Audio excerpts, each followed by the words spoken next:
Here at the play that you created, and this is just mainly because I'm anal about this, but I always put the defense completely off.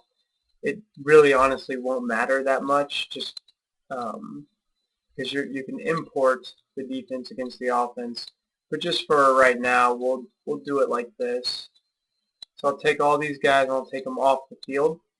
And then if I go into 3D mode, the first thing I look at is, and I see, if I go here, I see he snaps the ball, and I get what you're doing. But instead of the shotgun snap, instead of choosing that animation, that's actually kind of good. You went all the way through. Just do 3-point stance. That's something that's going to be upgraded in the next version. I look at all the other stances. Everyone looks pretty good. This wide receiver, realistically, if we zoom in on him, realistically, he's probably going to have his right foot forward. So I just click on him, and then I just come here and do right foot forward. And then when I watch the play happen in its entirety, we'll just watch it from here, and it looks like the QB sprints out, and then he hits a pretty quick hit, and then he kind of zooms back, which can be a little confusing. So what I would do, it looks like you got the QB pass. I would just have him either stop completely after, or go ahead and have him run. And then if we look at what that looks like, and actually this is I'm really glad this happened. So you see how there's almost like a triangle here. Clearly this is not the end point. It must have gone further. Well, I grabbed that other one, and now he's now he's there we go. Now he's throwing, and then he's kind of jogging after. So just kind of looking at that, and without knowing exactly how fast we want it to go and everything, that's, for the most part, that's pretty good.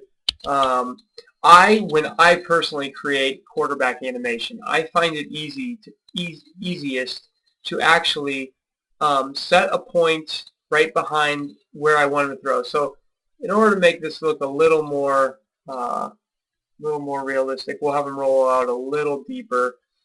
Again, I have not looked at the exact play, but I have a good idea just from having seen this. So what I'm going to do is I'm going to add 2 different points. Instead of a quick pass, what I'm going to add is a pre-throw right,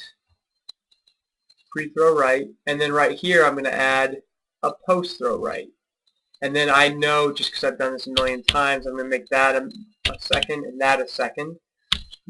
And you want to do them actually away from where he's going to be throwing, because you'll see the orientation of the quarterback will be, now that I've done this, I've created it, he throws. Now, again, it could have been a sprint, which your quick pass would have been the best thing for.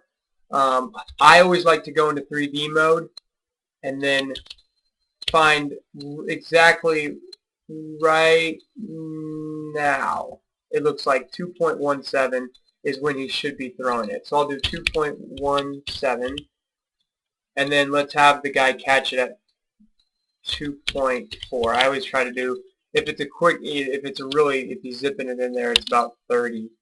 So he's looking, and then he finds the right guy. That might have been too fast, so we'll do, you kind of just get a feel for it. And we'll do it so he's catching it on the out. So if we look at this again, he runs over, sets up, launches it. So you can time up the throw to be exactly what you like, but that's probably realistically what, unless he's supposed to roll out further, that's probably realistically what that play is supposed to look like.